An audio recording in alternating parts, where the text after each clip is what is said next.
Everyone, आज की इस वीडियो में हम लोग देखने वाले हैं क्लास 8 का चैप्टर नंबर 4 बाल गोविंद भगत का क्वेश्चन आंसर।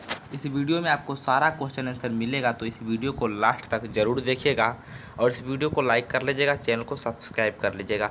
इससे पहले कि लेसन नंबर 1 और लेसन 2 और लेसन 3 तीनों का मैं पढ़ा दिया हूं और साथ ही उसका क्वेश्चन आंसर भी डाल दिया हूं। अगर आप लोग नहीं देखे हो तो चैनल पर प्ले लिस्ट बना हुआ है या फिर डिस्क्रिप्शन में लिंक दे दिया हूं, वहां से जाकर आप लोग देख लीजिएगा। तो चलिए आज की इस वीडियो को शुरू करते हैं और इस अध्याय का क्वेश्चन आंसर हम लोग देखते हैं। तो यहाँ पर देखिए क्वेश्चन, पहले हम लोग देखेंगे अभ्यास। ठीक है, प्रश्न अभ्यास। अभ्यास के सारे प्रश्न देखेंगे जो कि यहाँ पर देखिए पाठ से है। पहला क्वेश्चन क्या कह रहा है, बाल गोविंद भगत गृहस्थ थे, फिर भी उन्हें साधु क्यों कहा जाता था। बाल गोविंद भगत जो थे वो गृहस्थ थे, ठीक है, लेकिन उन्हें साधु क्यों कहा जाता था। तो चलिए इसका उत्तर देखते हैं। उससे पहले अगर आप लोग हमारे दूसरे channel AD study study master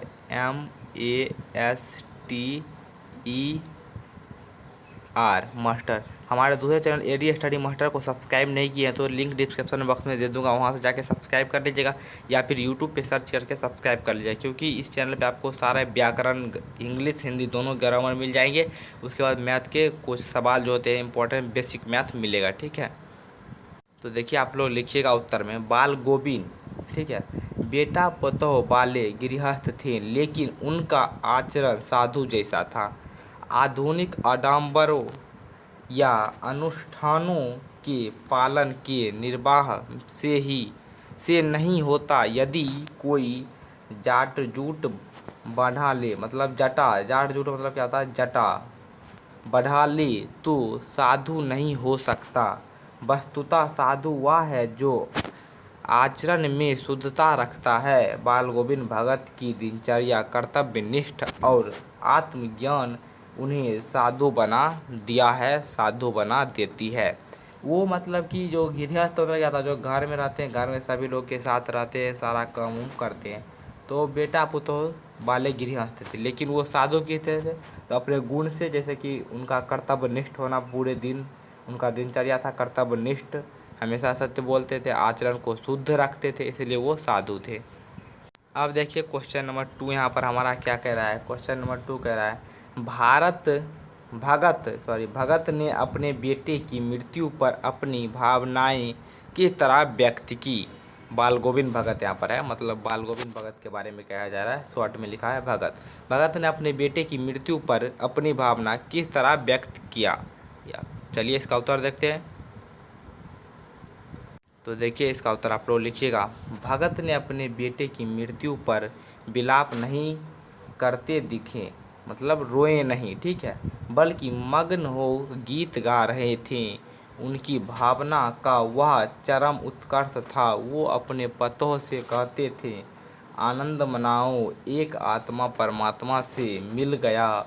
उनकी भावना थी कि मृत्यु के बाद आत्मा परमात्मा से मिल जाती है, जो आनंददायक बात है।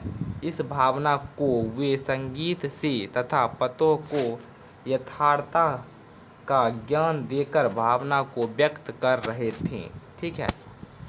मतलब वो उनका मानना था, अगर कोई व्यक्ति मरता है तो आत्मा परमात्मा से मिल जाती है, आत्मा जो है वह परमात्मा से मिल जाती है। इस कारण हमें रोना नहीं चाहिए, विलाप नहीं करना चाहिए, खुश होना चाहिए, ठीक है। ये लिख दीजिएगा आप लोग। आगे देखते हैं हम लोग। अगला देखिए यहाँ पर है क्वेश्चन नंबर 3।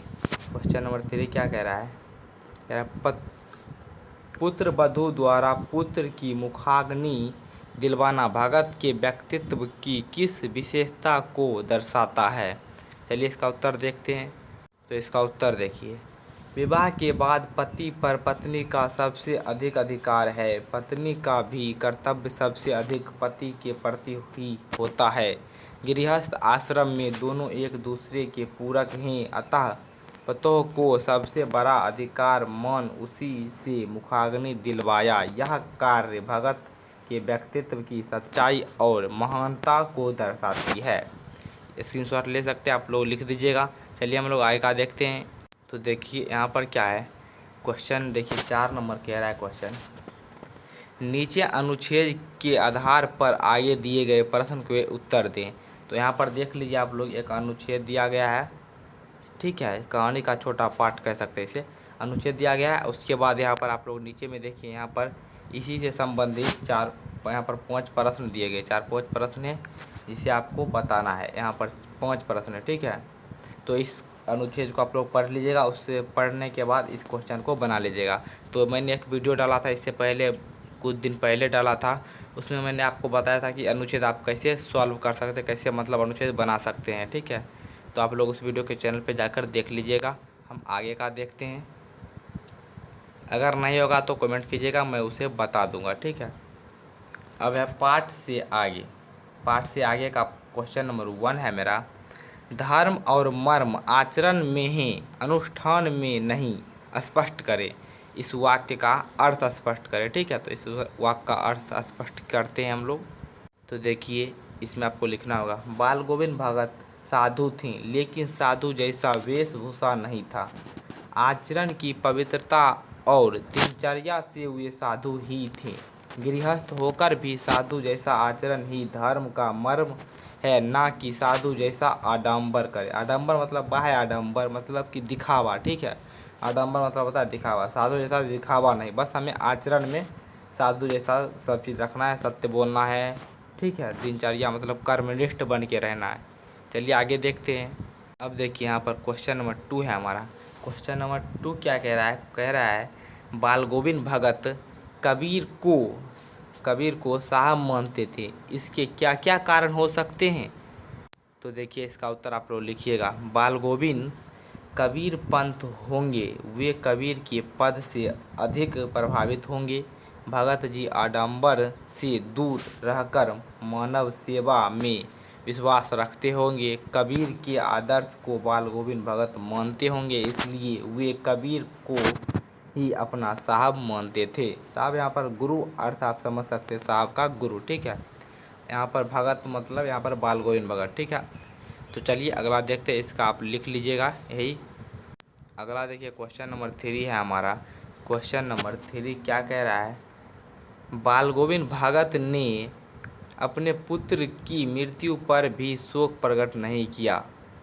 उनके इस व्यवहार पर अपनी तर्कपूर्ण प्रतिक्रिया व्यक्त कीजिए। तो देखिए, इसका उत्तर लिखिएगा। बाल गोविंद भगत अपने पुत्र की मृत्यु पर भी शोक प्रकट नहीं किया। उनका यह व्यवहार हमारे विचार से सत्य था। मृत्यु प्राणी को जन्म प्रदान करता है, फिर मृत्यु से शारीरिक कष्ट भी तो दूर होता है, अतः मृत्यु पर शोक करना अज्ञानता ही तो है। क्या मृत्यु, यहाँ पर होता है मृत्यु, ठीक है, क्या मृत्यु व्यक्ति के प्रति हजारों वर्ष तक शोक की जाए तो वह लौट सकता है? कदापि नहीं। अगर हम कितना भी रो लें, व्यक्ति जीवित हो सकता है? नहीं होगा। तो हम रोने से क्या फ़ायदा है, इसलिए हमें नहीं रोना चाहिए, ठीक है। ये लिख दीजिएगा आप लोग। चलिए अगला देखते हैं हम लोग। अब देखिए, यहाँ पर अगला क्वेश्चन है, क्वेश्चन नंबर 4। क्वेश्चन नंबर 4 क्या कह रहा है, अपने गांव जवार में उपस्थित किसी साधु का रेखा चित्र अपने शब्दों में प्रस्तुत कीजिए। आप अपने गांव का लिख सकते हैं, और किस तरीके से लिखना है मैं यहाँ पर आपको बता दे रहा हूँ। देखिए, हमारे गांव में एक साधु रहते हैं, बिल्कुल साधु रूप, स्वभाव, आचार विचार सब में साधु। सुना गया कि कुछ साल पूर्व, संभवतः 40-50 वर्ष पूर्व, हमारे गांव में आकर एक मंदिर में डेरा डाला, मतलब रहने लगे। लोग उन्हें साधु बाबा कहकर सम्मान देते हैं। साधु बाबा को कभी हमने गुस्सा या नाखुश नहीं देखा। हंसते हुए सारी समस्याओं को निदान वे कर देते थे, ठीक है। किसी के घर में कलह झगड़ा झंझट बाल युग वृद्धि सभी उठकर अपने अपने काम में लग जाते हैं। किसी के बारे में जब साधु बाबा को पता चलता कि रोग से पीड़ित हो गया है, तो साधु बाबा इलाज के लिए प्रबंध करते हैं और उन्हें अस्पताल तक ले जाते हैं। तो आप इतना भी लिखिएगा तो हो जाएगा। अगर आप लिखना चाहते हैं और तो उसके बाद लिख दीजिएगा, उसका समुचित इलाज कराते हैं। उनके माध्यम से जान पर इलाज में डॉक्टर भी कोताही नहीं करते हैं। ठीक है, उसके माध्यम से जैसे साधु बाबा जो ले गए उसे, तो जाने पर तो डॉक्टर भी कोताही नहीं करता, मतलब इलाज अच्छे से करता है। पंचायत में भी उनकी भूमिका निर्णायक माना जाता है। इसे जो कहा, मतलब जिसे भी जो चीज़ कह देते सबके लिए मान्य है। धन्य है साधु बाबा, धन्य हैं साधु बाबा, जिनके कारण हमारे गांव के लोग बड़े खुश एवं संपन्न हैं। किसी को कोर्ट कचहरी नहीं जाना पड़ता। तो आप इस तरीके से लिख सकते हैं। अगर आपके गांव में कोई साधु बाबा हैं तो आप उनके बारे में भी लिख सकते हैं। अब देखिए यहाँ पर अगला क्वेश्चन है हमारा, क्वेश्चन नंबर 5। क्वेश्चन नंबर 5 क्या कह रहा है? अब सारा संसार निस्तब्ध में सोया है, बाल गोविंद भगत का संगीत जाग रहा है, जाग रहा है, व्याख्या करें। चलिए इसका हम व्याख्या करते हैं। देखिए इसके उत्तर में लिखिएगा, प्रस्तुत पंक्ति हमारे पाठ्य पुस्तक किसलय भाग 3 के बाल गोविंद भगत पाठ से संकलित है, पाठ से लिया गया है भी लिख सकते हैं आप लोग। ठीक है, इस पाठ के लेखक राम वृक्ष बेनीपुरी जी हैं। यह पाठ एक रेखाचित्र है बाल गोविंद भगत। यहाँ पर बाल गोविंद भगत की, भगत लिख सकते हैं या फिर छोड़ दीजिएगा तो कोई दिक्कत नहीं है। बाल गोविंद की संगीत साधना गर्मी हो या वर्षा सदैव चलता रहता था। भादों की रात में भी चाहे वर्षा होती रहे या बिजली की कड़कड़ाहट रहे, बिजली की करकराहट रहे, यहाँ तक मेढक की टर टर आवाज़ भी बाल गोविंद के गीत को प्रभावित नहीं कर पाती। आधी रात में उनका गाना सबों को चौंका देता। जब सारा संसार निस्तब्धता में सोया है, बाल गोविंद भगत के गीत संगीत जो है जाग रहे हैं, जाग रहे हैं। इस तरीके से आप लोग लिख दीजिएगा पूरा। अगला देखते हैं हम लोग। अगला क्वेश्चन देखिए, क्वेश्चन नंबर 6 है हमारा। क्वेश्चन कह रहा है, रूढ़िवादी से हमें किस प्रकार निपटना चाहिए? किसी एक रूढ़िवादी परंपरा का उल्लेख करते हुए बताइए कि आप उससे किस प्रकार निपटेंगे। ठीक है, तो चलिए देखते हैं।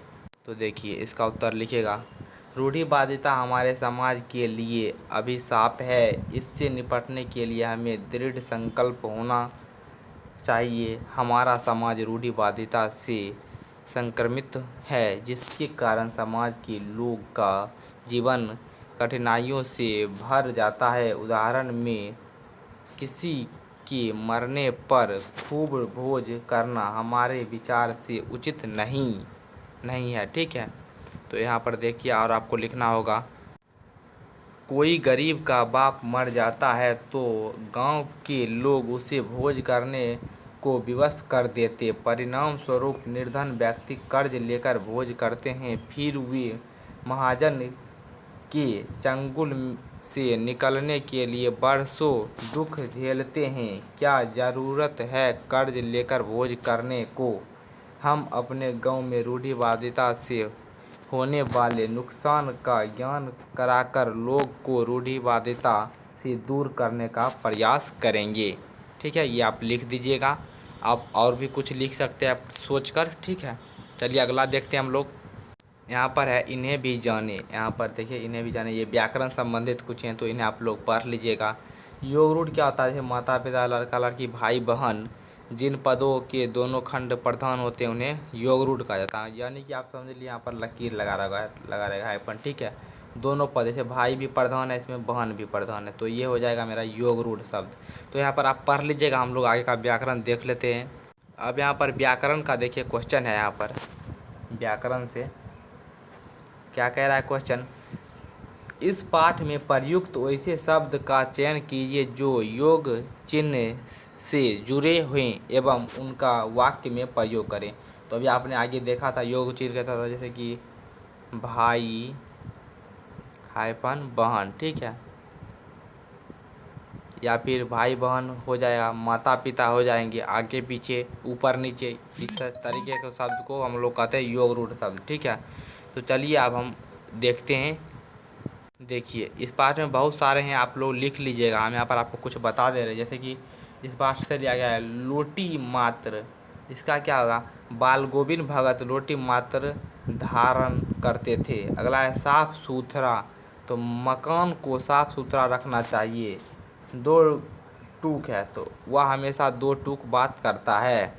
अगला है कभी कभी, इसका अगर बाल गोविंद भगत कभी कभी गाते गाते कभी कभी नाचते उठते हैं।